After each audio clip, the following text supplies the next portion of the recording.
चलिए स्टार्ट करते हैं। Next point, organisation response to the environment.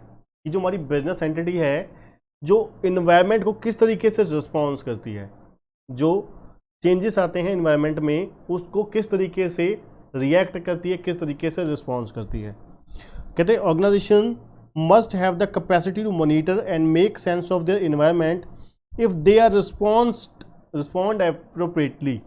कहते हैं हमारी जो ऑर्गेनाइजेशन है उसके पास कैपेसिटी होनी चाहिए मॉनिटर करने की और make sense of their environment, अगर if they are respond appropriately, ठीक है ना। कहते they must identify and attend to those environmental factors and features those और that are closely related to the goals achievement and performance. कहते हैं एक business entity को जो इन्वायरमेंटल फैक्टर्स और इश्यूज होते हैं जो हमारे ऑब्जेक्टिव के साथ क्लोजली रिलेट करते हैं, उन इश्यूज के ऊपर अच्छे तरीके से रिस्पॉन्स करना चाहिए, सही तरीके से रिस्पॉन्स करना चाहिए। मतलब जिन कुछ इन्वायरमेंट के इशू ऐसे होते हैं, इन्वायरमेंटल इशू ऐसे होते हैं जो हमारे क्या है बिजनेस के गोल को, बिजनेस के ऑब्जेक्टिव को, स्ट्रेटजी को क्या है पूरा करने में सेंध लगा सकते हैं, रुकावट लगा सकते हैं, ठीक है, रुकावट डाल सकते हैं। कहते हैं उन इश्यूज को एक बिजनेस ऑर्गेनाइजेशन को सही तरीके से रिस्पॉन्ड करना चाहिए, अप्रोप्रिएटली रिस्पॉन्ड करना चाहिए, ठीक है जी। Moreover they must have the internal capacity to develop effective response. कहते हैं उनके पास एक अच्छे तरीके, एक इंटरनल कैपेसिटी होनी चाहिए कि वो इफेक्टिव रिस्पॉन्स क्या कर सके, डेवलप कर सकें, ठीक है ना। एक सही तरीके से, एक इफेक्टिव वे से रिस्पॉन्ड कर पाएँ चेंजेस को, ठीक है ना। उनका जो इंटरनल सिस्टम होना चाहिए, इंटरनल कैपेसिटी होना चाहिए और इस तरीके से इफेक्टिव होना चाहिए कि वो सही तरीके से रिस्पॉन्ड कर पाएँ किस चीज़ को, चेंजेस को, ठीक है जी। तो चलिए अब देखते हैं। कहते हैं 3 क्लासेस हैं रिस्पॉन्सेज के, 3 तरीके से जो बिजनेस ऑर्गेनाइजेशन है वो रिस्पॉन्ड करती है इन्वायरमेंट को, ठीक है जी। पहला है एडमिनिस्ट्रेटिव रिस्पॉन्स। एडमिनिस्ट्रेटिव रिस्पॉन्स कहते हैं the most common organisational response to the environment are administrative. सबसे जो कॉमन हमारा रिस्पॉन्स है वो क्या है, एडमिनिस्ट्रेटिव रिस्पॉन्स ही है। दीज इंक्लूड्स द फॉर्मेशन और clarification of the organisational mission.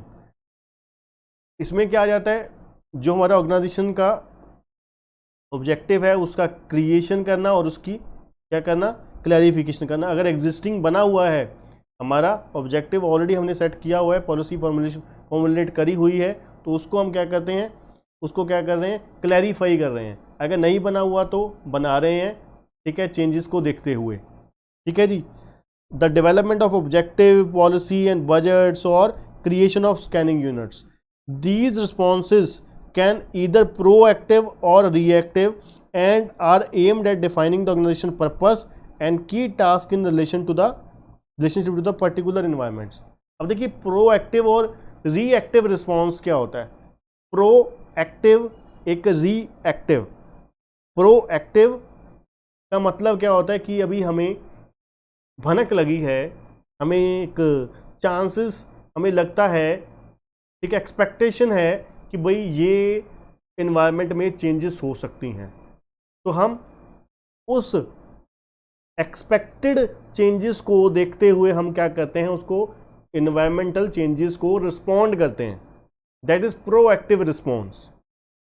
ये एक इवेंट, एक सिचुएशन अराइज नहीं हुई, एक इवेंट अक्कर नहीं हुआ, सिचुएशन अराइज नहीं हुई, उससे पहले ही, उसकी हैपनिंग से पहले ही, उसकी अकरेंस से पहले ही हम उस अपने बिजनेस एंटिटी को क्या कर रहे हैं, इन्वायरमेंट की जो एक्सपेक्टेड चेंजेस है उसके अकॉर्डिंग हम क्या कर रहे हैं, चेंज कर रहे हैं, ठीक है जी, उसके लिए तैयारी कर रहे हैं। दैट इज प्रोएक्टिव रिस्पॉन्स, ठीक है जी। एक अब देखिए जरूरी नहीं होता ना ठोकर खा के ही अकल सीखनी है, ठीक है ना। अब जरूरी थोड़ी ना एक बारी फेल होके ही आपको देखना है कि हाँ पढ़ाई यार मुझे अच्छे तरीके से करनी है। तो पहले ही हम लोग अच्छे तरीके से प्लानिंग करके, सही ढंग से रिवीजन करके, बार बार रिवाइज करके, सब कुछ सोच समझ के ही एग्ज़ाम में पहली बार क्यों ना बैठें, जरूर फेल होके ही अकल सीखनी है, ठीक है ना। अब आप लोग सही समय पर तैयारी कर रहे हो, ठीक है, सही समय पर प्रिपरेशन कर रहे हो, सही समय पर टेस्ट दे रहे हो, ठीक है, ये क्या है, प्रोएक्टिव रिस्पॉन्स है। एक होता है रिएक्टिव, जब कोई इवेंट की कोई कंडीशन हैपनिंग हो गई है, अकरेंस हो गई है, उसके बाद हम क्या कर रहे हैं, कुछ रिस्पॉन्ड कर रहे हैं, that is called reactive response. ठीक है जी, पहला क्या है, एडमिनिस्ट्रेटिव रिस्पॉन्स, दूसरा क्या है, competitive response. Competitive responses to the environment typically are associated with for profit firms. ठीक है, कहते हैं मेनली जो टिपिकली होते हैं वो किसके लिए, प्रॉफिट के लिए होते हैं, पर ये खाली कहते हैं प्रॉफिट ऑर्गेनाइजेशन के लिए नहीं, नॉन प्रॉफिट ऑर्गेनाइजेशन को भी अप्लाई होते हैं और गवर्नमेंटल ऑर्गेनाइजेशन को भी, गवर्नमेंट ऑर्गेनाइजेशंस को भी अप्लाई होते हैं। कौन से, कंपिटिटिव रिस्पॉन्स जो हैं। कहते हैं such action seeks to enhance the organisation performance by establishing a competitive advantage over its rivals. क्या है, कहते हैं यहाँ पर हम लोग जो एक्शन लेते हैं, ठीक है, जिससे क्या होता है, enhance the organisation performance by establishing a competitive advantage. इससे क्या होता है, जो हम ये जो रिस्पॉन्स कंपिटिटिव रिस्पॉन्स लेते हैं, ठीक है, तो इससे क्या होता है, हमारे कंपिटिटर के अगेंस्ट हमारी जो पोजीशन है, हमारी जो एक्चुअल कैपेसिटी पोजीशन है, एक्चुअल मार्केट शेयर है, वो क्या होता है, स्ट्रांग हो जाता है। ठीक है, कंपिटिटिव एडवांटेज मिल जाता है। तो सस्टेन द कंपिटिटिव एडवांटेज, कहते लगातार कंपिटिटिव एडवांटेज बनाए रखने के लिए, लेने के लिए ऑर्गेनाइजेशन को क्या करना चाहिए, external must achieve an external position vis-a-vis their competitors or perform internally in ways are unique, valuable and difficult to imitate। कहते हैं उनको ऐसा काम करना चाहिए, मतलब क्या है, अगर आप हर समय मार्केट में टॉप पोजीशन पर रहना चाहते हो तो आपको ऐसा काम करना होगा, इस तरीके से पॉलिसी बनानी होगी, इस तरीके से आपको प्रोडक्ट बनाना होगा, अपने प्रोडक्ट की पॉलिसी बनानी होगी, जो क्या है, कॉपी करना बड़ा मुश्किल हो, और एक जो कॉन्सेप्ट है आपका बिल्कुल यूनिक हो, हटके हो, वैल्यूएबल कॉन्सेप्ट हो आपका। ठीक है ना, तो उस केस में क्या होगा, आपको एक कंपिटिटिव एडवांटेज मिलेगा ओवर योर कंपिटिटर। ठीक है ना, आपके कंपिटिटर के अगेंस्ट आपको हमेशा एक कंसिस्टेंट क्या मिलेगा, कंपिटिटिव एडवांटेज मिलेगा। ठीक है जी, ये था हमारा पहला एडमिनिस्ट्रेटिव रिस्पॉन्स, दूसरा कंपिटिटिव रिस्पॉन्स, तीसरा है बच्चों कलेक्टिव रिस्पॉन्स। अब ये कलेक्टिव रिस्पॉन्स क्या होता है, अब देखिए कई बार क्या होता है, हम लोग इंडिविजुअली कुछ नहीं कर पाते, तो हमें क्या है, कुछ ऑर्गेनाइजेशन के साथ मिलकर एनवायरनमेंट को क्या है, हैंडल करना पड़ता है, सिचुएशन को हैंडल करना पड़ता है, किसी यूनियन के साथ, किसी कार्टेल के साथ, कुछ इंस्टीट्यूशंस के साथ मिलकर। ठीक है, that is called collective response. ठीक है जी, organisation can cope with the problems of environmental dependence and uncertainty through increased coordination with other organisation. ठीक है जी, कि भाई अदर ऑर्गेनाइजेशन के साथ कोऑर्डिनेशन करके हम क्या है, एनवायरमेंटल इशू को क्या कर रहे हैं, हैंडल कर रहे हैं, मैनेज कर रहे हैं। ठीक है जी, collective response, collective response help control interdependency amongst the organization and include such method as bargaining, contracting, co-opting and creating the joint venture and federation, strategic alliance and consortia होती पार्टनरशिप। ठीक है ना, मतलब क्या कहते हैं, कुल मिला के यहाँ पर सीखने वाली बात क्या है, कलेक्टिव रिस्पॉन्स है क्या, जब इंडिविजुअली एक एनवायरमेंटल इशू का जवाब नहीं दिया जा सकता तो हम क्या कलेक्टिव रिस्पॉन्स करते हैं, कुछ ऑर्गेनाइजेशन के साथ मिलकर, कार्टेल के साथ मिलकर, यूनियन के साथ मिलकर कलेक्टिव रिस्पॉन्स करते हैं। कहते हैं कलेक्टिव रिस्पॉन्स क्या मदद करता है, इंटरडिपेंडेंसी को कंट्रोल करने में मदद करता है सभी ऑर्गेनाइजेशंस की, और include such method as bargaining, contracting, co-opting and creating joint ventures, federation, strategic alliance बनाने में मदद करता है, और पार्टनरशिप वगैरह में। ठीक है ना, इससे क्या होता है, जो बार्गेनिंग पावर है कस्टमर की वो कम कर दी जाती है, हो जाती है। ठीक है, आपस में क्या किया, स्ट्रेटेजिक अलायंस कर ली। मान लीजिए एक कंपनी है जिसके पास लेबर है पर टेक्नोलॉजी नहीं है, दूसरी कंपनी है जिसने क्या किया, टेक्नोलॉजी क्या की, दूसरी कंपनी से स्ट्रेटेजिक अलायंस कर लिया, ठीक है। रादर देन अपना खुद ही अपनी टेक्नोलॉजी डेवलप करने से उन्होंने अच्छा स्ट्रेटेजिक अलायंस करना ज़्यादा अच्छा समझा, ठीक है ना। तो रियलिटी बाइट में आते हैं, ठीक है, इससे आपको अच्छा क्लियर हो जाएगा। कहते हैं pharmaceutical firms are forming strategic alliance to distribute non competing medication and avoid high cost of establishing the sales organization. Firms from the different countries are forming joint venture to overcome restrictive trade barriers, and high technology firms are forming research consortia to undertake significant and costly research and development. ठीक है ना। कहते हैं उन्होंने क्या किया, pharmaceutical firms are forming, वो pharmaceutical firms ने क्या किया, स्ट्रेटेजिक अलायंस कर लिया आपस में, इसलिए to distribute non competing medication and avoid high cost of establishing sales organisation, ठीक है। उन्होंने क्या किया, firms from the different countries are forming joint venture, different countries की जो फर्म्स थी उन्होंने क्या किया, एक जॉइंट वेंचर्स बना ली, ठीक है, रिस्ट्रिक्टिव ट्रेड बैरियर को ओवरकम करने के लिए, जो ट्रेड बैरियर्स थी उसको ओवरकम करने के लिए उन्होंने क्या कर दिया, जॉइंट वेंचर्स बना ली, ठीक है। और high technology firms are forming research partnership, उन्होंने क्या किया, रिसर्च जो सबसे आपको पता है जो महंगी कॉस्ट होती है वो रिसर्च एंड डेवलपमेंट की होती है, तो उन्होंने क्या किया, आपस में अलायंस कर लिया, ठीक है ना। जैसे कि मान लीजिए अपना पिज़्ज़ा है, ठीक है, तो एक पिज़्ज़ा कंपनी ने, ठीक है, स्ट्रेटेजिक अलायंस कर लिया किसके साथ, कोक के साथ। ये किस लिए, जिससे क्या हुआ, जो कंपिटिटिव था, कंपटीशन था उनको, उनका ना ही पिज़्ज़ा वालों का कोक वालों के साथ नहीं था, ठीक है, और कोक वालों का पिज़्ज़ा वाले के साथ कोई कंपटीशन नहीं था, ठीक है। उनका स्ट्रेटेजिक अलायंस हो गया जिससे क्या उनका बिजनेस और बढ़ गया, ठीक है जी। तो मतलब कुल मिला के 3 रिस्पॉन्सेज है, एक एडमिनिस्ट्रेटिव, एक कंपिटिटिव और तीसरा कलेक्टिव रिस्पॉन्स है, ठीक है जी। तो अब आते हैं, अब हमारा बहुत आसान से टॉपिक्स हैं थोड़ी सी, इसलिए जल्दी फटाफट होंगे हमारे। इन्वायरमेंटल इन्फ्लुएंसेस ऑन बिजनेस, अब कहते हैं इन्वायरमेंट के क्या इन्फ्लुएंसेस होते हैं बिजनेस के ऊपर, ठीक है जी। कहते हैं इन्वायरमेंटल फैक्टर्स और constraints are largely if not totally, कहते हैं बेशक पूरे इन्फ्लुएंस ना करें, 100% जो इन्वायरमेंटल इश्यूज़ हैं वो 100% किसी फर्म को इन्फ्लुएंस ना करें, पर एक बड़े लेवल पर, बड़े हाई परसेंटेज पर इन्फ्लुएंस करते हैं, ज़रूर करते हैं। कहते हैं external and beyond the control of individual industrial enterprise and their managements, ठीक है ना। वो क्या होते हैं, एक्सटर्नल होते हैं और हमारी बियॉन्ड से होते हैं, ठीक है जी।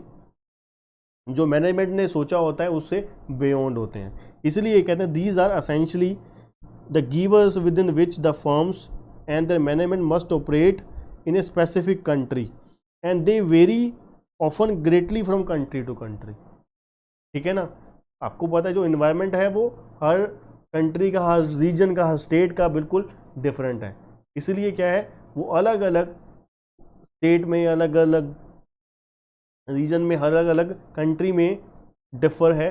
उनकी जो फैक्टर्स हैं, इन्वायरमेंटल फैक्टर्स हैं, इन्वायरमेंटल इश्यूज़ हैं, वो अलग अलग हैं, region wise, state wise, country wise. कहते हैं all living creatures including human beings lives within an organisation, बिल्कुल ठीक है जी। Apart from the natural environment of human includes family, friends, peers, neighbors and society. It also includes man-made structure and building, furniture, अपना roads and physical infrastructure, ठीक है जी। कोई नई बात नहीं हुई अभी तक। Just like human beings, business, कहते हैं जैसे ह्यूमन बींग की अभी हमने बात करी कि हम लोग क्या है अपने दोस्तों में रहते हैं, जैसे मैंने आपको बिल्कुल शुरुआत में बताया, हम लोग क्या है अपने दोस्तों में रहते हैं, फैमिली में रहते हैं, अपने परिवार में, अपने क्या है नेबर, पड़ोस में, अपना जो है सारे की ये सोसाइटी है हमारी, ठीक है। और मैन मेड स्ट्रक्चर जो होता है वो क्या, बिल्डिंग है, फर्नीचर है, इक्विपमेंट्स हैं, रोड्स हैं, अदर इंफ्रास्ट्रक्चर फैसिलिटीज़ हैं। ऐसे ही बिजनेस जो है, कहते हैं business also does not function in an isolated vacuum, ठीक है ना। कहते हैं business function within a whole gambit of relevant environment and have to negotiate their way through it. The extent to which the business thrives depend on the manner in which they interact with environment. ठीक है ना. किस कहते हैं the extent to which the business thrives depend on the manner in which interact with its environment. ठीक है ना. किस तरीके से वो आगे बढ़ता है वो डिपेंड करता है वो बिजनेस के एनवायरमेंट के ऊपर कि वो किस तरीके से वो इंटरेक्ट करता है. ठीक है ना. किस तरीके से बिजनेस ऑर्गेनाइजेशन इंटरेक्ट करता है अपने एनवायरमेंट को. To be successful business has to not only recognise different elements of the environment. कहते हैं अगर एक सक्सेसफुल बिजनेस एंटरप्राइज है ना वो खाली सिर्फ रिकॉग्नाइज नहीं करता. ठीक है ना. एक सक्सेसफुल जो स्टूडेंट होता है वो खाली रिकॉग्नाइज नहीं करता खाली कि भाई मुझे अच्छे मार्क्स लेने के लिए ये गलतियां नहीं करनी है. सिर्फ वो रिकॉग्नाइज नहीं करता उनके ऊपर काम भी करता है. एक ऐसे ही सक्सेसफुल बिजनेसमैन वो सिर्फ रिकॉग्नाइज नहीं करता कि मुझे इन्वायरमेंटल के रिलेटेड जो इश्यूज हैं उन इश्यूज को खाली रिकॉग्नाइज नहीं करता, खाली उनके ऊपर काम भी करता है. But also respect, adapt to, manage and influence है. ठीक है ना. उनको अडेप्ट करता है, उनको एक्सेप्ट करता है और इन्फ्लुएंस करता है. ठीक है जी. The business must continuously monitor and adapt to the environment if is to survive and prosper. कहते हैं अगर वो सर्वाइव करना चाहता है, बढ़ना चाहता है तो वो क्या है उसको रिस्पेक्ट, इज्जत देनी होगी इन्वायरमेंटल चेंजेस को. ठीक है. और उसको एक्सेप्ट करना होगा. A successful business has to identify, पहले क्या करेगा, आइडेंटिफाई करेगा, अप्रेज करेगा और रिस्पॉन्ड करेगा बिजनेस अपॉर्चुनिटीज और थ्रेट्स को जो भी इन्वायरमेंट के रिलेटेड हैं. ठीक है जी. बहुत ही शानदार, बहुत ही आसान, मज़ेदार केस स्टडी दी गई है, सिचुएशन दी गई है कैडबरी की. ठीक है जी. कहते कैडबरी कंपनी को इनकी चॉकलेट्स के रिगार्डिंग बहुत सारी कंप्लेंट्स आ रही थी कि इनकी चॉकलेट कुछ साल पहले कि इनकी चॉकलेट में क्या है, कुछ कीड़े वगैरह हैं. ठीक है जी. फिर क्या हुआ, कहते हैं quality of the product become questionable. जो प्रोडक्ट की क्वालिटी थी वो शक के दायरे में आ गई कि क्वालिटी, इसका मतलब लगता है इनकी क्वालिटी अच्छी नहीं है, पुअर क्वालिटी है. प्रोडक्ट में जो इंग्रेडिएंट्स हैं, क्वालिटी है वो घटिया है. उसकी वजह से सेल जो है बहुत ज़्यादा गिर गई. रेगुलेटरी अथॉरिटी ने क्या किया, प्रोब के ऑर्डर दे दिए, जांच के ऑर्डर दे दिए. ठीक है ना. जैसे आपको याद होगा कुछ टाइम पहले मैगी के साथ ऐसा हुआ था. ठीक है जी. मैगी के साथ वो ऐसा हुआ था. मैगी के साथ तो आपको पता है पॉलिटिक्स हुई थी. ठीक है. पहले अगर आपको रियलिटी पता है, पहले जो क्या था, लेड की मात्रा जो एक्चुअल में जो जांच में पाया गया था वो कम थी, पर वो पतंजलि के आटा नूडल को खड़ा करने के लिए, एस्टेब्लिश करने के लिए मैगी की बैंड बजाई गई. ठीक है जी.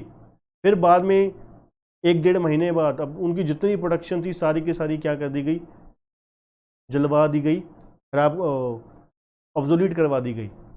ठीक है. जिसकी वजह से मैगी को बहुत बड़ा नुकसान हुआ. ठीक है. फिर वही सेम इंग्रेडिएंट्स के साथ उन्होंने वही लेड की मात्रा, उल्टा बाद में कहते ज़्यादा थी पर फिर भी वो पास हो गया. ठीक है. वो सैंपल पास हो गए.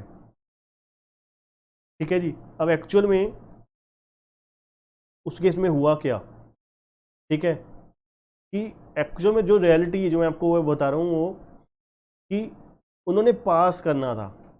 ठीक है ना. किस तरीके से पतंजलि को आगे मार्केट में स्टैंड ओवर करना था, मार्केट में अच्छी सिचुएशन में पहुंचाना था. ठीक है ना. अब कैडबरी के साथ क्या हुआ, कहते प्रॉब्लम आई कि भाई क्वालिटी इशू आए. ठीक है. और जांच के भी इशू आ गए अथॉरिटीज़ की तरफ से.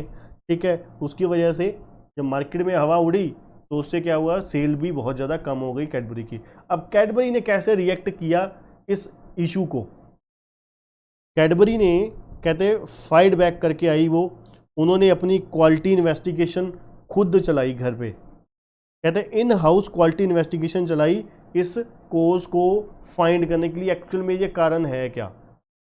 हमारी तरह नहीं कि हम लोग क्या करते हैं, किसी ने कह दिया कि नहीं आपकी हैंडराइटिंग गंदी है, हैंडराइटिंग आपकी अच्छी नहीं है, तो हम लोग कहते हैं नहीं नहीं सर मेरी पेपर में बहुत अच्छी होती है। एक स्टूडेंट था काफ़ी टाइम पहले मेरे पास, तो उसको उनकी हैंडराइटिंग लिमिट से ज़्यादा घटिया थी, लिमिट से ज़्यादा मतलब बेकार थी, बहुत पुअर। मैं उनको कहता था कि यार ये कभी भी एक्सेप्टेबल नहीं होगी, एग्ज़ाम में बहुत बड़े लेवल पर आप फेल होगे, जितना मर्जी आप अच्छा लिखा हो, ठीक है, अगर को समझ भी तो आना चाहिए। वो डॉक्टरों से भी खतरनाक हैंडराइटिंग थी उनकी, बुरे तरीके से फेल हुए वो, बुरे तरीके से, मतलब 20% भी उनके एग्रीगेट नहीं बना होगा। वो क्लियर था रीज़न, क्योंकि वो एक्सेप्ट करना ही नहीं चाहते थे, अडेप्ट करना ही नहीं चाहते थे, जो एक्चुअल में वो रियलिटी है उसको फेस करना ही नहीं चाहते थे कि नहीं नहीं ठीक है जी सर मेरे पेपर में ठीक हो जाती है। अब एक्चुअल में आपको भी पता है अच्छे भले बंदे की भी हैंडराइटिंग पेपर में ख़राब हो जाती है, क्योंकि स्पीड का इशू होता है। तो वो चौथा अजूबा थोड़ी ना था, 8वां अजूबा थोड़ी ना था कि उसकी पेपर में अच्छी हो जाएगी, ठीक है ना। तो इसलिए क्या है, आपको प्रॉब्लम अगर है तो उसको एक्सेप्ट करिए, उससे दूर मत भागिए, अगर भागोगे वो कल को क्या है आपको निगल जाएगी, ठीक है ना। तो कंपनी ने क्या किया, कैडबरी ने क्या किया, खुद का इन्वेस्टिगेशन, ठीक है, अपना एक सेंटर बना दिया। Introduction of new improved packaging in the record 90 days in the market, एक नया पैकेजिंग का अपना लेकर आए, कॉन्सेप्ट लेकर आए, ठीक है जी, 90 दिन के अंदर अंदर ही, ठीक है जी।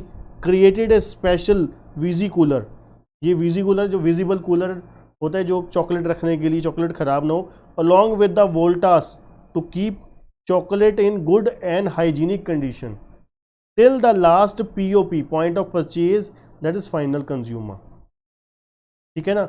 जब तक फाइनली कंज्यूमर तक पहुंच नहीं जाती कंज्यूम होने के लिए, तब तक उन्होंने क्या किया, एयर कूलर का अरेंजमेंट किया गया, ठीक है, वीजी कूलर का इंतजाम किया गया, जिसमें क्या है ये चॉकलेट रखी जाएंगी, ठीक है। कहते हैं सीखने को क्या मिला इससे, आपको क्या लेसन सीखा आपने इस पूरी की पूरी सिचुएशन से। कहते हैं रिस्पेक्ट करिए कंप्लेंट्स की, कोई आपकी कंप्लेंट्स कर रहा है उसको खाने को मत पड़ जाओ, बस देखो एक्चुअल में, देखिए हमारे को भी कंप्लेंट्स आती हैं, ठीक है, कि सर ये थोड़ा सा इशू है, इसमें ये प्रॉब्लम है, हम जेन्युइनिटी देखते हैं कि एक्चुअल में क्या प्रॉब्लम क्या है, क्या इशू है, ठीक है जी, क्या उनकी जो डिमांड है वो जेन्युइन है या इनजेन्युइन है, फिर उसके बाद उसके ऊपर काम जरूर करते हैं, देखते हैं, ठीक है जी, कि क्या वाकई ये जो मान लीजिए कोई किसी वीडियो की क्वालिटी सही नहीं आ रही, मान लीजिए कोई वीडियो किसी बच्चे की चल नहीं रही, डाउनलोड नहीं हो रही, ठीक है, क्वालिटी इशू है, या फिर क्या है उन किसी बच्चे को कॉन्सेप्ट कोई समझ नहीं आया, वो कहता है सर ये कॉन्सेप्ट दोबारा समझा दीजिए, ठीक है। तो हम देखते हैं कि ये सभी को अपना कि एक आधे बच्चे कोई प्रॉब्लम आई है कि वाकई मेजोरिटी को वो इशू है ये। तो वो कहते हैं रिस्पेक्ट करिए कंप्लेंट्स की, और taking note of the fact that chocolate had worms, उन्होंने नोट किया कि वाकई चॉकलेट में क्या है, कीड़े हैं। Adopting to change the packaging in a record breaking time, उन्होंने कहते हैं रिकॉर्ड ब्रेकिंग टाइम में क्या किया, पैकेजिंग चेंज कर दिया सिस्टम उनका। Managing the crisis at the company properly and keep employ morale high, कहते हैं क्राइसिस को, जो बुरी सिचुएशन है उसको हैंडल करिए, मैनेज करिए, और एम्प्लॉयज़ का जो मोरल है वो हाई करके रखिए, उनके मोटिवेट करिए उन्हें कि नहीं आप चिंता मत करिए, ये इशू है वो कुछ टाइम में रिजॉल्व हो जाएगा, ठीक है, आप अच्छे से और क्वालिटी इसको इम्प्रूव करिए, उसके ऊपर अच्छे से काम करिए। Influence the market with great comeback and campaigning, ad campaigning, उन्होंने फिर कहते हैं बहुत ही शानदार तरीके से एक्सीलेंट वे में कमबैक किया और एड कैंपेन चलाई अपनी, ठीक है, प्रोडक्ट को वापस अच्छे तरीके से सेल बूस्ट करने के लिए, ठीक है जी। चलिए बच्चों, ये हमारा कैडबरी का केस स्टडी था एक, ठीक है जी, ये पेपर में आ सकता है हमारे को। Business functions as a part of the broader environment, कहते हैं बिजनेस फंक्शन क्या है, as a part of the broader environment है जी, ठीक है जी। अब क्या है, कहते हैं inputs in the form of human physical, financial and other related resources are drawn from the environment.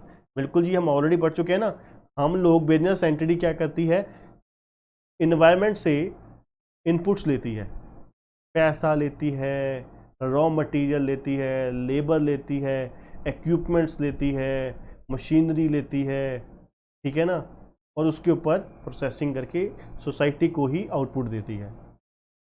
ठीक है जी, तो इनपुट्स लेती है, ठीक है जी, इन्वायरमेंट से।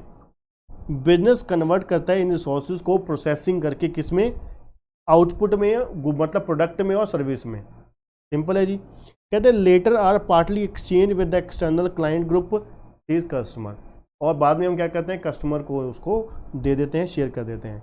Exchange processes bring in some surplus, जब हमने क्या किया, रॉ इनपुट्स लिए सोसाइटी से, रॉ मटेरियल परचेज किया, लेबर हायर करी, उनको पैसे दिए, कुछ इक्विपमेंट्स खरीदे, उसका खर्चा किया, और कुछ और मशीनरी वगैरह उसके खर्चे किए, ठीक है, और प्रोडक्ट बना के, सर्विस बना के सोसाइटी को, कस्टमर को बेच दी।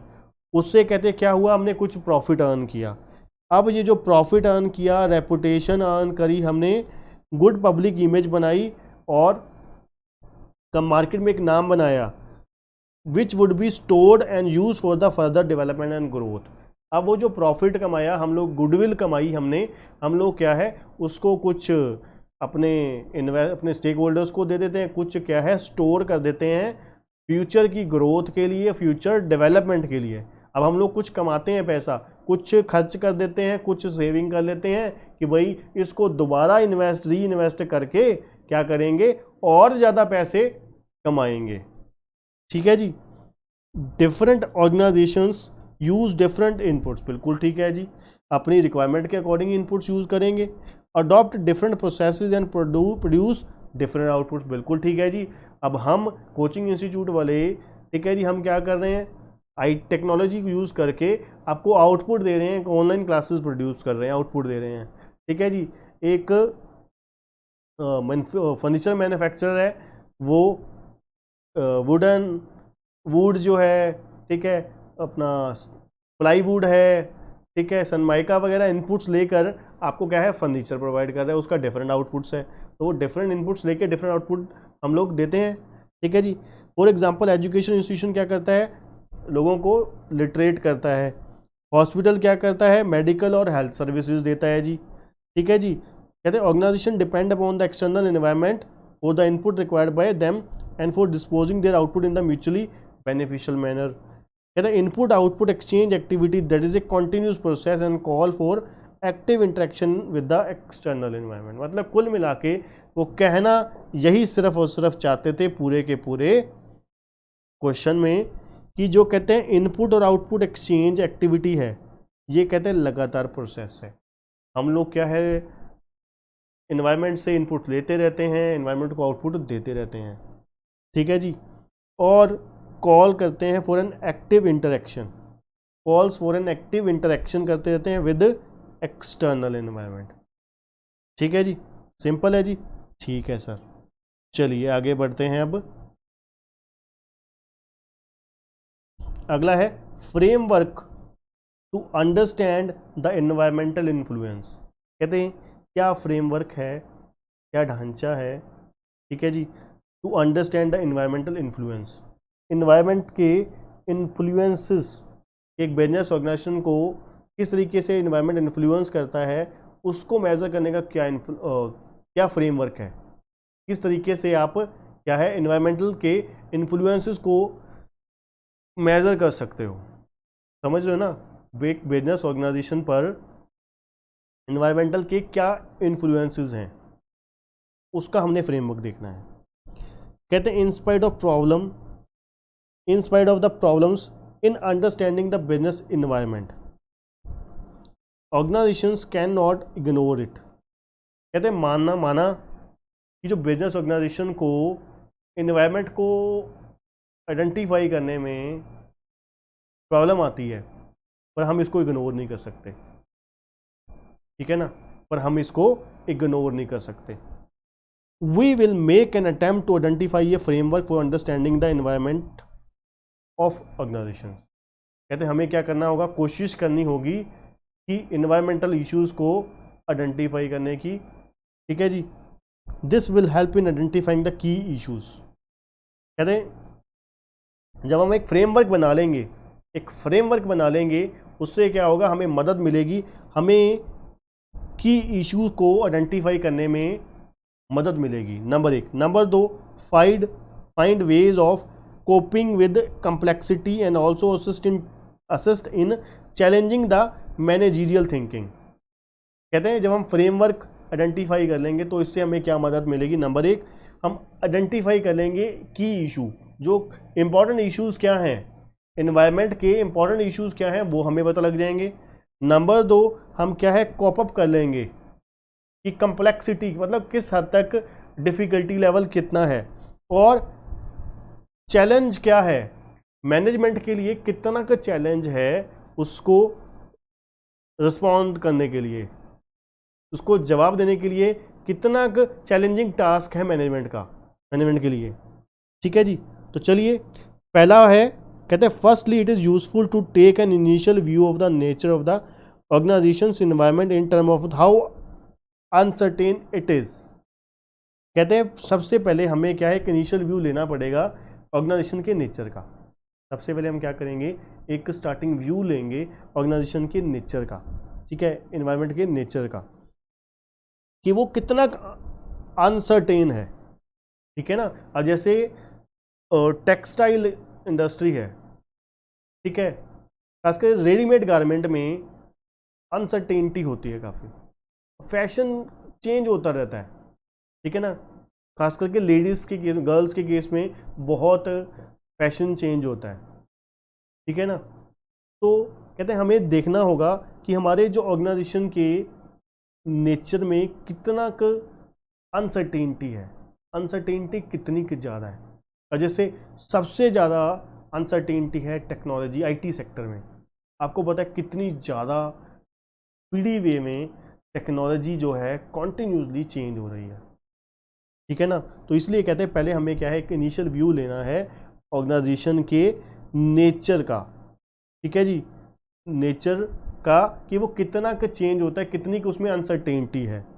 इज इट रिलेटिवली स्टैटिक और does it is show sign of change, and in what ways is it simple और कॉम्प्लेक्स टू कॉम्प्रीहेंड। ठीक है, this helps in deciding what focus the rest of the analysis is to take, कि भाई कितना का difficult है, कितना को उसे अपना एनालाइज करना मुश्किल है।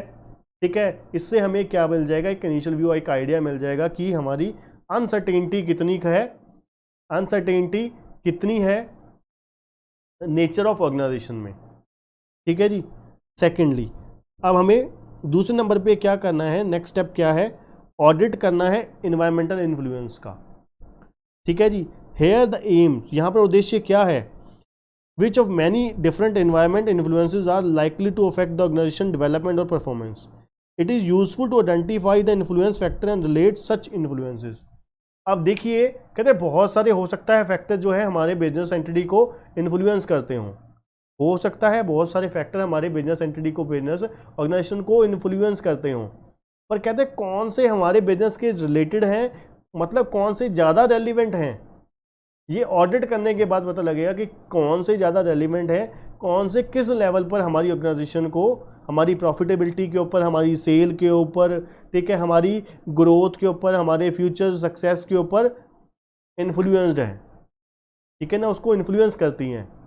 ठीक है ना, ये ऑडिटिंग करके पता लगेगा। तीसरे नंबर पे पहले हमने एक इनिशियल व्यू ले लिया, फिर हमने ऑडिट करवा लिया, फिर हम क्या करेंगे, कहते हैं the final step is to focus more towards explicit consideration of the immediate environment of the organization. For example, competitive arena in the which the organization operates. कहते हैं there should be an attempt to understand why the forces are strategic significance. It is also required to analyze organization competitive position, कि हमारी competitive position क्या है, ये जानना भी जरूरी है, and that is how it stands in relation to those organization, कि हम लोग अपने कंपटीटर के कंपैरेटिवली कहाँ खड़े होते हैं, ये भी कहते हैं जानना बहुत ज़रूरी है। ठीक है जी, ये हमारा फ्रेमवर्क था अंडरस्टैंड करने के लिए इन्वायरमेंटल इन्फ्लुएंस को। ठीक है जी, एक रियलिटी बाइट है कि भाई आपको क्या क्या इशू देखने हैं। कहते हैं मान लीजिए you have recently join the Coca Cola company as a manager. ठीक है जी, अब ये आपका पहला प्रोजेक्ट है, पहली असाइनमेंट है, एक माइंड कैप तैयार करना है कि list out all the factors affecting the brand of Coca Cola, कि जो कोका कोला का ब्रांड है उसको कौन कौन से फैक्टर्स जो हैं वो इन्फ्लुएंस करते हैं। ठीक है, एक माइंड कैप तैयार किया गया। अब क्या क्या होगा, अब देखिए पहले तो टेस्ट भी होगा जी। ठीक है जी, नेचुरल ड्रिंक्स है। ठीक है जी, और सीजनेबिलिटी आप देखोगे, सीजनेबिलिटी को देखते हुए भी तो अपना प्रोडक्ट के बारे में एक माइंड कैप तैयार किया जाएगा।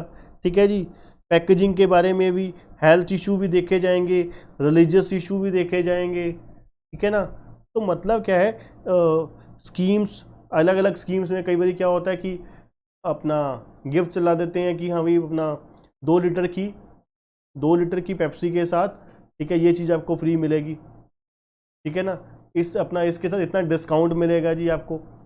500 ml में, 500 ml की पेप्सी में क्या मिलेगा जी, कोक में 600 ml अपना कोल्ड ड्रिंक मिलेगी। ठीक है, तो ये सारे कहते हैं इशू कंसर्न किए जाएंगे। अब छोटे छोटे कुछ क्वेश्चन, फिर उसके बाद इंपॉर्टेंट की तरफ बढ़ते हैं। कहते हैं वाई इन्वायरमेंटल एनालिसिस। अब हम इन्वायरमेंट का एनालिसिस कहते हैं क्यों करते हैं, चलिए वैसे तो आपको पता ही है किस लिए करते हैं हम। कहते हैं why the company does not react when the company does not react to the demand of the environment by changing its strategy the resulting declining performance of the company in the market. बिल्कुल जी, अगर हम respond करेंगे ही नहीं, environmental changes को respond करेंगे नहीं, उससे क्या होगा, हमारी जो परफॉर्मेंस है वो डिक्लाइन हो जाएगी। मार्केट में हमारा जो शेयर है, मार्केट में परफॉर्मेंस है वो हमारी कम हो जाएगी, डिक्रीज हो जाएगी, सॉरी। ठीक है जी, यूटिलिटी ऑफ इन्वायरमेंटल एनालिसिस। कहते हैं from the environmental analysis strategist get time to anticipate opportunities and to plan to take optional responses to these opportunities.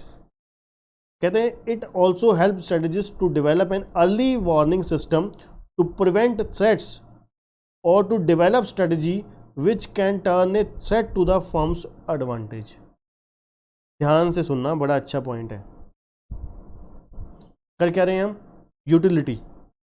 Utility of environmental analysis. कहते हैं उपयोगिता क्या है इन्वायरमेंटल एनालिसिस की। कहते हैं देखिए, जब हम from environmental analysis strategist get time to anticipate opportunities. ठीक है, और वो प्लान करते हैं to take optional responses to these opportunities. वो बताते हैं कि ये आपके पास ऑप्शंस हैं इन्वायरमेंट को, अपना अपॉर्चुनिटीज़ को रिस्पॉन्ड करने के लिए। ठीक है जी, ये आपके पास मौके हैं कि आप इन मौक़ों में आप क्या है, कई बार होता है ना कि आप लोग, अब देखिए जैसे मैं आपको बात कर रहा था कि 4 पेपर हैं हमारे पास, अगर एक पेपर आपका एवरेज निकल गया तो आपके पास 3 रिस्पॉन्स और 3 ऑप्शंस और हैं। ठीक है, मान लीजिए पहला पेपर है आपका इतना अच्छा नहीं हुआ। अब कई बच्चे क्या होते हैं, पहला पेपर अच्छा नहीं हुआ, वहीं पर ही हिम्मत हार के बैठ जाते हैं। तो वो हिम्मत हारने की सिचुएशन नहीं होती, वो होता है कि अवेयर होने की, और ज़्यादा सचेत होने की ज़रूरत होती है कि भाई अब मुझे बाकी 3 पेपर में अच्छे नंबर लेने हैं, एग्रीगेट। मान लीजिए पहले पेपर में 40, आप कहते हो कि मेरे को 40 तो आ ही जाएंगे, आप ये सोचते हो। ठीक है, अब अपना माइंड सेट कर देते हो, हाँ यार 40 तो आ ही जाएंगे कम से कम। अब मुझे क्या करना है, बाकी जो 3 पेपर मेरे बचे हैं ना, उनमें मुझे क्या करना है, एग्रीगेट मुझे 160 नंबर्स चाहिए, 160 मार्क्स चाहिए मुझे ओवरऑल पास होने के लिए। तो यहाँ पर आपने क्या किया, पहले ही अपना माइंड सेट तैयार कर लिया कि मुझे ये ऑप्शंस मेरे पास अवेलेबल हैं। अब दूसरा आपका अच्छा हो गया पेपर, एवरेज हो गया, मान लीजिए 55 वाला हो गया, ठीक है, 50 वाला हो गया। अब आपको लगता है कि मुझे यार अगले 2 पेपर में 110 नंबर तो चाहिए ही चाहिए हर हालात में। ठीक है, तो मतलब क्या है, कितनी ऑप्शंस हैं। ठीक है ना, तो क्या है, take optional responses to these opportunities.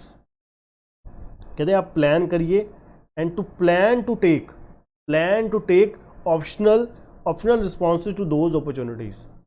It also help the strategist. कहते हैं ये स्ट्रेटेजिस्ट की मदद करती है कि भाई अर्ली वार्निंग सिस्टम बनाने में, टू प्रिवेंट द थ्रेट्स और to develop the strategy which can turn a threat to the firms advantage. ठीक है ना, ये अर्ली स्टेज वार्निंग है कि भाई आपके पास मौका है कि जो आपका डर है आप उसको, थ्रेट को अपॉर्चुनिटी में कन्वर्ट कर सकते हो, एडवांटेज में कन्वर्ट कर सकते हो। ठीक है ना। अब कई बार क्या होता है, जैसे हाँ मैं आपको अर्ली स्टेज वार्निंग दे रहा हूँ, आपको वार्निंग दे रहा हूँ कि अभी सुधर जाओ, ठीक है, अभी आप अच्छे से पढ़ोगे तो पूरी उम्मीद है कि पेपर में अच्छा परफॉर्मेंस करके आओगे। ठीक है ना। और ज़्यादातर बच्चों की आदत होती है बीकॉम तक, जो +2 में भी, वो लास्ट कुछ दिन में पढ़ते हैं, तो वहाँ पर तो भाई भगवान ही मालिक होता है, तुक्का ही लगता है, कोई कोई पास होता है। ठीक है ना, उस केस में श्योरिटी नहीं होती। It is clear that because of the difficulty of assessing the future not all future events can be anticipated. बिल्कुल जी, हम लोग कोई बाबे थोड़ी ना है, गुरु थोड़ी ना है कि हम लोग सारे जो फ्यूचर की अनसर्टेनिटीज़ हैं उसको हम आइडेंटिफाई कर सकते हैं, जान सकते हैं, एंटिसिपेट कर सकते हैं।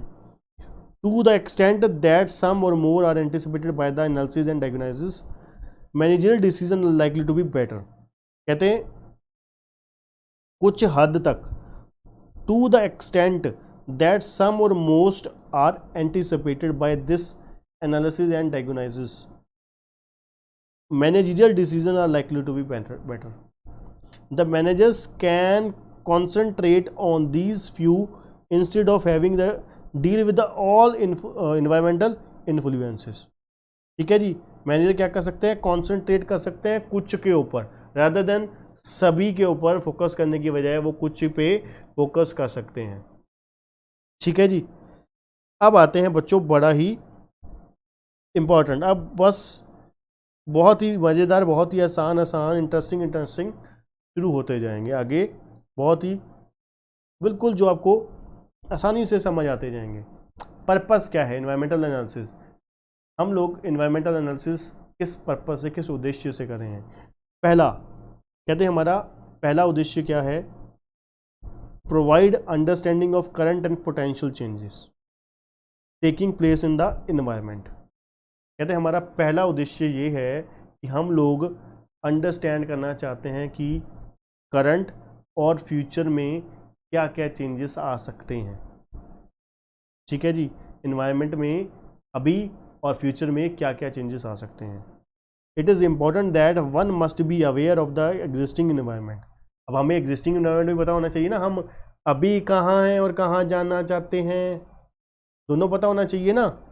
At the same time, one must have a long-term perspective about the future too. ठीक है ना, कि हमें क्या है, सेम उसी समय हमें लॉन्ग टर्म पर्सपेक्टिव के बारे में भी जरूर सोचना पड़ेगा।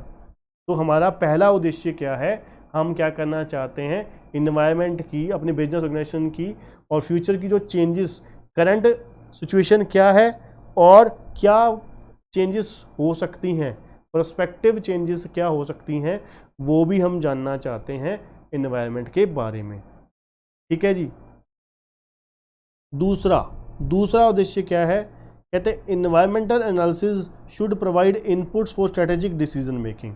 अब देखिए, जब मैनेजमेंट डिसीजन मेकिंग लेगी, पॉलिसी बनाएगी, स्ट्रेटेजी बनाएगी, उसके लिए उसे एक इनपुट मिल जाएगा, उसे एक आइडिया मिल जाएगा कि भाई ये हमें इस इंफॉर्मेशन को देखते हुए हमें अपनी जो कंपनी की पॉलिसी है, स्ट्रेटजी है, उसमें ये बदलाव लाना चाहिए। जैसे कि जियो का जो कॉन्सेप्ट था, जियो इन्फोकॉम ने जो कॉन्सेप्ट जियो का अपना मुकेश अंबानी जी ने लाए जो, वो आज से 2000 आपके कब आया, 2016 में आया। उन्होंने 2010-11 से ही वायरिंग का काम शुरू कर दिया था। मतलब 5-6 साल पहले ही वायरिंग का काम शुरू कर दिया था 4G के ऊपर। ठीक है जी, तो मतलब क्या, उन्होंने पहले ही तैयारी करनी शुरू कर दी कि फ्यूचर में ये चेंजेस, धीरे धीरे हमारा जो देश है यूथ ओरिएंटेड बनता जा रहा है। यूथ बहुत बड़ी परसेंटेज जो है, बहुत बड़ी आबादी जो है वो यूथ है हमारी। ठीक है जी, यंग लोगों की है। ठीक है, तो यहाँ पर टेक्नोलॉजी लवर्स बहुत ज़्यादा होंगे। ठीक है, उन्होंने 6 साल पहले मुकेश अंबानी ने ये प्रोडिक्शन किया होगा, तो वही बात सच भी हुई। इतनी तेज़ी से चेंजेस लेकर आए वो पूरे हिंदुस्तान में, इतनी तेज़ी से आया कि एक एक बंदे के पास आज की डेट में इंटरनेट 4G चलाते हैं। बहुत ही, कहाँ आपको याद होगा 1 GB का, जो एक महीने का 28 डेज का जो प्लान होता था 200 रुपये का होता था। और 3G का बोल रहा हूँ, 4G का तो 300, 350, 400। उन्होंने सीधा ही जब लेकर आए 2016 में, तो सीधा ही कितने पे था। और तीसरा है, environmental analysis should facilitate and foster the strategic thinking in organizations, typically a rich source of ideas and understanding the context within which a firms operate. कहते it should challenge the current wisdom by the bringing the fresh viewpoint of view into the organization. अब देखिए, ध्यान से सुनिएगा। कहते पहले number पे क्या था, पहला पर्पस हमारा क्या था, इन्वायरमेंटल एनालिसिस का पहला पर्पस क्या था, हम क्या करना चाहते हैं, करंट और फ्यूचर दोनों के बारे में एक इंफॉर्मेशन गेन करना चाहते हैं। ठीक है जी, कि क्या चेंजेस हो सकते हैं। ठीक है, क्या उसके ऊपर फ्यूचर में भी इन्फ्लुएंस हो सकता है। दूसरा कहते हैं environmental analysis should provide inputs for the strategic decision making. Inputs, जैसे मैंने मुकेश अंबानी की अपना जियो की एग्जांपल ली कि भाई उन्होंने इनपुट्स ये लिए कि भाई उनको एक्सपेक्टेशन था कि फ्यूचर में ये जो हमारी इनपुट क्या है, यूथ की जो रेशियो है ओवरऑल पॉपुलेशन में बहुत ज़्यादा है। ठीक है, और धीरे धीरे इनकी जो डिमांड है टेक्नोलॉजी की तरफ बढ़ती जाएगी। ठीक है, तो उन्होंने, बाकी कंपनियां जो है सिर्फ इसी चीज़ के ऊपर फोकस करती रही, डिफरेंट प्लान्स के ऊपर फोकस करती रही, रेट के ऊपर। तुम 200 दे 300 रुपये दे रहे हो तो हम 249 पे दे देंगे जी, हम 275 पे दे देंगे, 50 रुपये का कूपन दे देंगे। वो गेम खेलते रहते थे, लोगों को देखा जाए तो लूट ही रहे थे। एक्चुअल में देखिए हुआ क्या, इतना छीनने के बावजूद भी, इतना लूटने के बावजूद भी वोडाफोन आइडिया जैसी कंपनी, अब खुद सोचिए, कहाँ हमें 1 GB जो इंटरनेट एक महीने के लिए सिर्फ कितने रुपए का मिलता था, सॉरी कितने रुपए का मिलता था, 300 रुपये के, 300 के अराउंड, 250 के अराउंड। अब वही 250 में हमारा पूरा महीना निकल जाता है, 250 भी नहीं, 150 में। ठीक है ना, 450, 500 में तो 3 महीने का 84 डेज का प्लान आता है। आपको सोचिए 1.5 GB वाला भी करवा लो तो महंगे से महंगा प्लान 200 रुपये महीना नहीं पड़ता, 1.5 GB डेली का, वो भी 4G। एक्चुअल में स्पीड भी अच्छी है, उस समय स्पीड भी कुछ नहीं होती थी। वही कंपनी है ना, एक्चुअल में उन लोगों ने लूट रखा था। ठीक है ना, एक्चुअल में टेलीकॉम सेक्टर की कंपनीज को सिर्फ फिक्स ऑपरेटिंग कॉस्ट होती हैं, जो सबसे ज़्यादा उनकी हाई फिक्स ऑपरेटिंग कॉस्ट होती हैं, जो क्या है, पहले उनके लिमिटेड से 2-5 करोड़ कस्टमर होते थे एक कंपनी के, उन्होंने अब जियो ने क्या किया, टारगेट लिया 50 से 60 करोड़ यूजर्स का। तो पर कंज्यूमर जो कॉस्ट उनकी बहुत ही लो हो गई, जिससे क्या है, उन्होंने सारा एडवांटेज किसको दिया, कस्टमर को दिया। ठीक है ना, और जो वोडाफोन, आइडिया, एयरटेल, ये लोगों ने धंधा पकड़ रखा था, इन लोगों की मंजी ठुकनी बनती भी थी। ठीक है ना, क्योंकि इन लोगों ने सोचा हुआ था कि कोई आएगा ही नहीं कंपटीटर, सरकार हमारे साथ है। ठीक है, अब सरकार चेंज होगी, उनके साथ चली गई। ठीक है, तो क्या हुआ, बनी बनाई कितने सालों की जो एयरटेल जैसी कंपनी है, मिट्टी कर दी। ठीक है ना, तो तीसरा पर्पस क्या था इन्वायरमेंटल एनालिसिस का?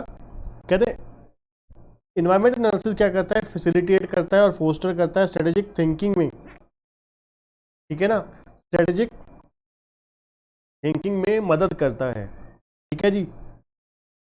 Typically rich source of idea and understanding the context within which the firm operates. उन्हें एक आइडिया, नए नए आइडियाज मिल जाते हैं कि भाई किस तरीके से हमें काम करना है, किस तरीके से हमें एंगेज होना है अपनी नई एक्टिविटीज़ में, ठीक है ना। ये हमारा पर्पसेस थे एनवायरमेंटल एनालिसिस के, ठीक है जी। अब आते हैं एक और बहुत ही मज़ेदार पॉइंट पे, ठीक है, टॉपिक पे, एनवायरमेंटल स्कैनिंग। स्कैनिंग क्या होता है, स्कैन क्या होता है? इंफॉर्मेशन दी जाती है, ठीक है, इंफॉर्मेशन के बारे में डिटेल में क्या किया जाता है, जांच पड़ताल की जाती है, ठीक है, उसके ऊपर क्या किया जाता है, एक प्रॉपर प्रोसेस किया जाता है।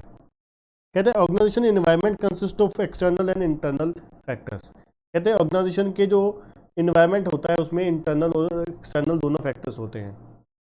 कहते हैं environment must be scanned so as to determine development and forecast of the factors that will influence the organization success। क्या कहते हैं? कहते हैं इन्वायरमेंट मस्ट बी स्कैन्ड। कहते हैं जो इन्वायरमेंट है स्कैन होना चाहिए, किस लिए? डिटरमाइन करने के लिए development and forecast of the factors.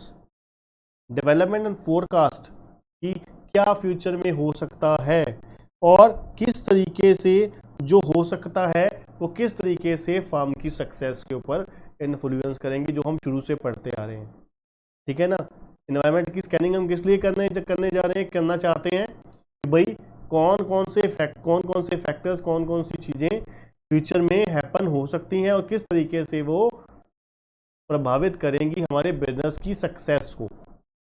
Environmental scanning can be defined as a process. कहते हैं इन्वायरमेंटल स्कैनिंग क्या है, एक प्रोसेस है, जैसे मैंने आपको बताया, जिसमें क्या है ऑर्गेनाइजेशन क्या करती हैं, मॉनिटर करती हैं, एक टकटकी लगाई रखती हैं, मॉनिटरिंग का प्रोसेस करती हैं relevant environment to identify the opportunities, कि भाई हमारे लिए इन्वायरमेंट में, करंट और फ्यूचर इन्वायरमेंट में क्या हमारे लिए अपॉर्चुनिटीज निकल सकती हैं, एंड क्या हमारे बिजनेस एंटिटी को थ्रेट्स हो सकते हैं बिजनेस एंटिटी को हमारे, और उसके लिए हम लोग क्या है स्ट्रेटेजिक डिसीजन ले पाए, ठीक है जी। एनवायरमेंटल स्कैनिंग हम लोग किस लिए करते हैं? आइडेंटिफाई करने के लिए कि भाई क्या हमें फ्यूचर में रिस्क हो सकते हैं, हमारी बिजनेस एंटिटी को, ऑर्गेनाइजेशन को क्या एनवायरमेंट से रिस्क हो सकते हैं, क्या हमारे को एनवायरमेंट से अपॉर्चुनिटी निकल सकती हैं, ठीक है ना। एक जो पढ़ा लिखा इंसान होता है वो क्या करता है, जो एक इंटेंशन भी रखता है पैसा कमाने की, मान लीजिए उसकी जॉब चली गई, तो वो क्या है कॉन्टिन्यूसली स्कैन करता रहता है, कॉन्टिन्यूसली अपडेट रहता है, ठीक है, कि वो किस तरीके से दोबारा और अच्छी जॉब वो पा सके, ठीक है ना। ऐसा नहीं कि एक जॉब उसकी चली गई तो वो घर बैठ गया कि नहीं मेरी जॉब तो चली गई है, ठीक है, वो सिर सुट के बैठ गया, ठीक है ना, ऐसा नहीं है ना। तो मतलब क्या है, हम लोग क्या कहते हैं इन्वायरमेंट स्कैनिंग में हम देखते हैं कि फ्यूचर में क्या चीज़ें, जो फैक्टर्स हैं जो हमारे बिजनेस ऑर्गेनाइजेशन को इन्फ्लुएंस कर सकते हैं, किस तरीके से वो थ्रेट्स पहुंचा सकते हैं, किस तरीके से हम उनसे अपॉर्चुनिटी डिराइव कर सकते हैं, ठीक है जी, और उसमें डिसीजन मेकिंग में मदद कर सकते हैं। It is a process. कहते हैं इन्वायरमेंटल स्कैनिंग क्या है, प्रोसेस है इंफॉर्मेशन गैदर करने का। पहले बिल्कुल जी, पहले हम इंफॉर्मेशन इकट्ठा करते हैं, ठीक है जी, कंपनी की इन्वायरमेंट के रिगार्डिंग, फिर उसको एनालाइज करते हैं, फिर क्या करते हैं फोरकास्ट करते हैं impact of all predictable environmental changes, ठीक है ना। इन्वायरमेंटल स्कैनिंग में क्या होता है, इन्वायरमेंटल स्कैनिंग में बिल्कुल बड़े ही आसान शब्दों में अगर बताएं, सबसे पहले हम क्या करते हैं इन्फॉर्मेशन इकट्ठा करते हैं, नंबर एक इन्फॉर्मेशन इकट्ठा करते हैं, फिर उसका क्या करते हैं हम एनालिसिस, नंबर एक इन्फॉर्मेशन इकट्ठा करते हैं, फिर उसके दूसरे नंबर पे हम क्या करते हैं एनालिसिस करते हैं, तीसरे नंबर पे क्या करते हैं फोरकास्ट करते हैं कि क्या क्या इस इंफॉर्मेशन के, इस जो हमने बताया है इसके क्या क्या इन्फ्लुएंस, क्या क्या रिजल्ट निकल सकते हैं आप लोगों के लिए, ठीक है ना, कि क्या क्या आपकी बिजनेस ऑर्गेनाइजेशन पे क्या क्या प्रभाव पड़ सकता है इससे इन्वायरमेंटल चेंजेस के, ठीक है जी। और इन्वायरमेंटल स्कैनिंग क्या करती है, मैनेजर्स की मदद करती है कि फ्यूचर पाथ सेट करने में, एक फ्यूचर पाथ बनाने के लिए कि भाई हमें गोल सेट करने के लिए हमें एक रास्ता मिल जाता है कि हाँ इसको देखकर हम क्या है एक अपना बिजनेस एंटिटी का गोल सेट कर सकते हैं। कहते scanning must identify the threats and opportunity exist in the environment. बिल्कुल जी, शुरू से करते आ रहे हैं, पहले दिन से करते आ रहे हैं, यही कुछ देख रहे हैं। While strategy formulation and organisation must take advantage of the opportunity and minimise the threats. बिल्कुल जी, हाँ एक में हम यही बार बार पढ़ रहे हैं कि हम क्या करेंगे, ऑर्गेनाइजेशन क्या करेगा, अपॉर्चुनिटी का फ़ायदा उठाएगा और थ्रेट्स को क्या करेगा, मिनिमम करेगा। थ्रेट फॉर वन ऑर्गेनाइजेशन, अब हो सकता है एक ऑर्गेनाइजेशन के लिए थ्रेट है, दूसरे के लिए क्या हुआ, वो क्या बन गई, अपॉर्चुनिटी बन गई। अब कई लोग क्या होते हैं थ्रेट में, ठीक है, बुरे वक्त में क्या होता है हार के बैठ जाते हैं। एक होता है कि उसमें ही कुछ ढूंढ लेते हैं कि भाई इसमें ही कुछ अपॉर्चुनिटी निकालनी है, ठीक है ना। अब देखिए फॉर एग्जांपल पहले हम लोग क्या है पंजाब लेवल पर KCC ट्यूटोरियल हम पंजाब लेवल पर काम करते थे, ठीक है। फिर धीरे धीरे देखा कि जो एक्चुअल में जो फेस टू फेस क्लासेस का जो ट्रेंड है वो बहुत कम होता जा रहा है, धीरे धीरे इन फ्यूचर में वो बिल्कुल ही ख़त्म होने वाला है, एक लेवल पर बंद होने वाला है, ठीक है। क्योंकि बच्चों के लिए बहुत बेनिफिशियल है, ऑनलाइन क्लासेस जो है वो बेनिफिशियल है पूरी, ठीक है, एक बड़े लेवल तक, ठीक है। फिर उसको हमने क्या किया, फेस टू फेस के साथ मेजर, फेस टू फेस एक लिमिटेड लेवल पर कर दिया, ऑनलाइन क्लासेस एक बड़े लेवल पर हमने शुरू कर दी, जिससे क्या हुआ हमारा बिजनेस जो और ज़्यादा बहुत अच्छे तरीके से लोकल प्लस नेशनल लेवल पर चलने लगा। हम CA CS CMA की क्लासेस जो है पूरे ऑल ओवर इंडिया पे, आपको पता है पंजाब में तो हमारा बहुत छोटा सा स्टेट है, ठीक है, बहुत ही कम बच्चा रजिस्टर्ड होता है, ठीक है, हम पूरे इंडिया लेवल पर काम करने लग गए। हमने क्या किया, थ्रेट को अपॉर्चुनिटीज में, वही अब कई ऑर्गेनाइजेशन थी उसको लेकर बैठी रही, ठीक है, तो उनके लिए वो थ्रेट हो गया, हमने उस थ्रेट को अपॉर्चुनिटी में कन्वर्ट कर दिया, ठीक है जी। The factors which need to be considered for the environmental scanning are event. अब कहते हैं जो फैक्टर हमें कंसीडर करने की जरूरत है एनवायरमेंटल स्कैनिंग के लिए वो क्या है, number 1 events, number 2 trends, number 3 issues, number 4 expectations, ठीक है जी। बड़े ही आसान शब्दों में समझा देता हूँ, इवेंट्स क्या होती हैं, घटनाएं, घटनाएं। अब मैं आपको दोबारा पहले एक्सप्लेन कर देता हूँ।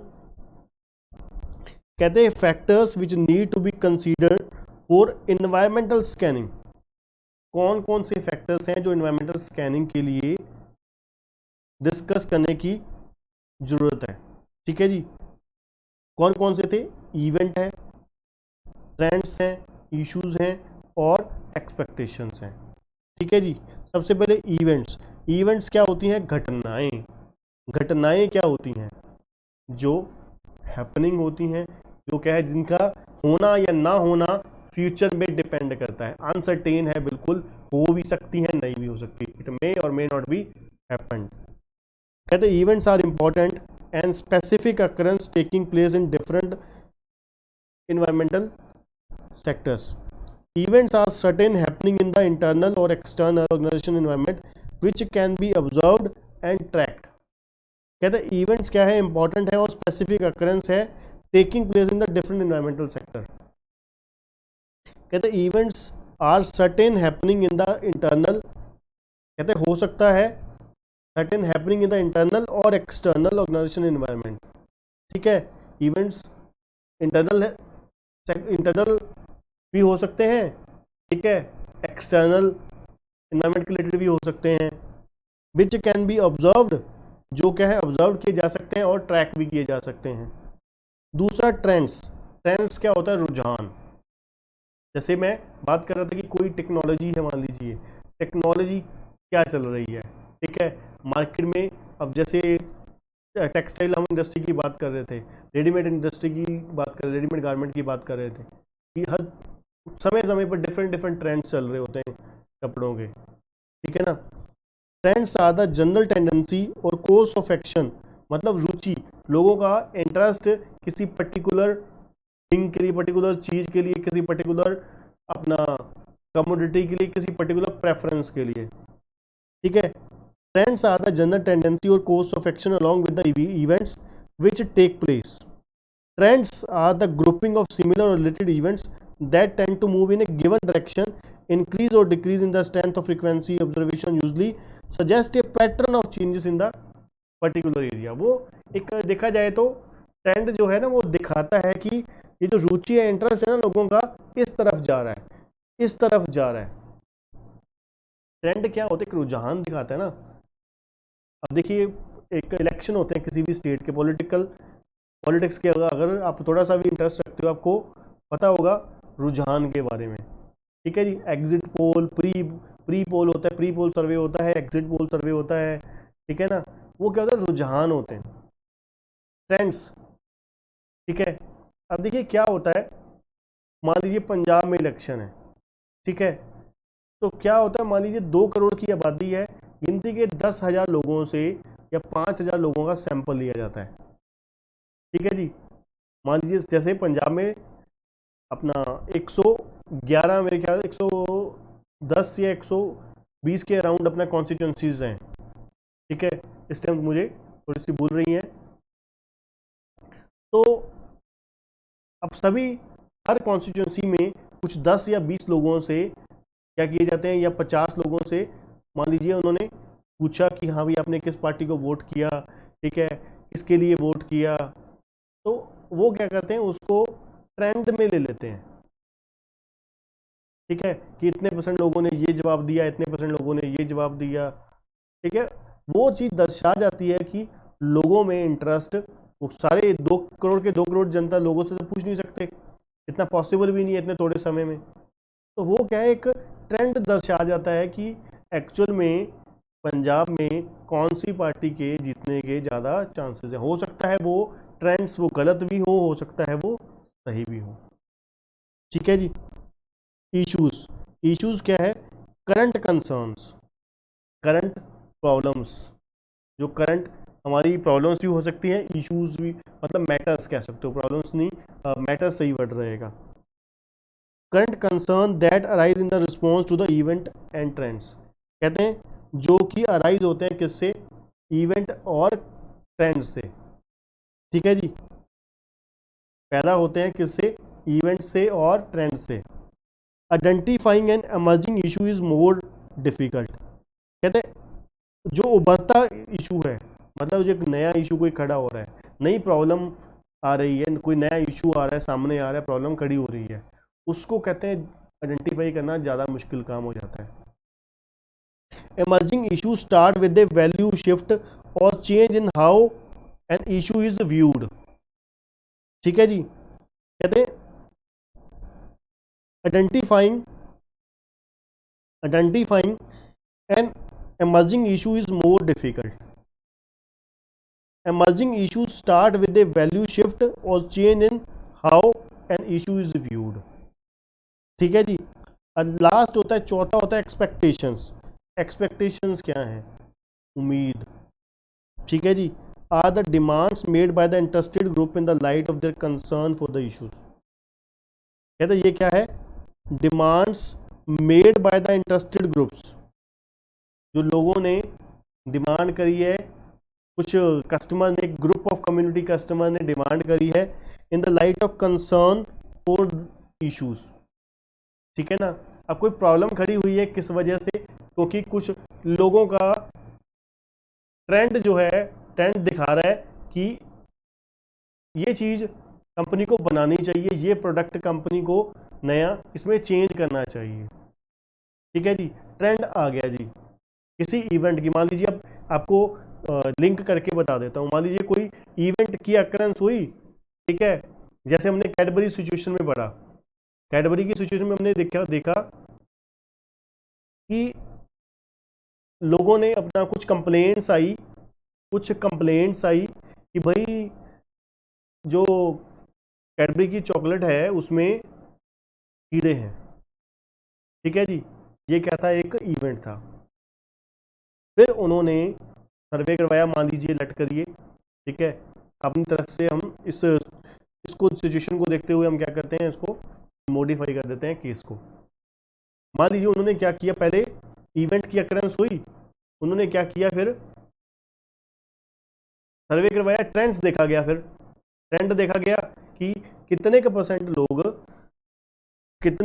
लोग ज़्यादा कहते हैं, वाकई मानते हैं कि प्रॉब्लम है, ठीक है, क्वालिटी इशू है। फिर ट्रेंड्स को देखते हुए क्या किया गया, इशू को देखा गया कि एक्चुअल में इशू है या नहीं है। ठीक है जी, फिर उस हिसाब से क्या किया गया, डिमांड, जो इशू लोगों को देखा कि एक्चुअल में इशू वाकई है, अगर है तो उसकी डिमांड क्या है, अब उसको क्या करवाना चाहते हैं, वो करवाना चाहते हैं कि भाई प्रोडक्ट की जो क्वालिटी है वो सही नहीं, उसको इम्प्रूव करवाना चाहते हैं। जो भी कंसर्न है उसको क्या कराना चाहते हैं, एक्सपेक्टेशन, जो भी कस्टमर की एक्सपेक्टेशन है अपनी, उनकी एक्सपेक्टेशन को पूरा किया जाएगा। ठीक है जी, in the light of concern for the issues. ठीक है जी, ये हमारा इन्वायरमेंटल स्कैनिंग के फैक्टर्स किस तरीके से हमें कंसीडर करने हैं वो हो गया। अब इसके बाद है कंपोनेंट्स। ठीक है जी, कंपोनेंट्स ऑफ बिजनेस एनवायरनमेंट कौन कौन से हैं, इंटरनल और एक्सटर्नल। ये बच्चों हम नेक्स्ट लेक्चर में करते हैं।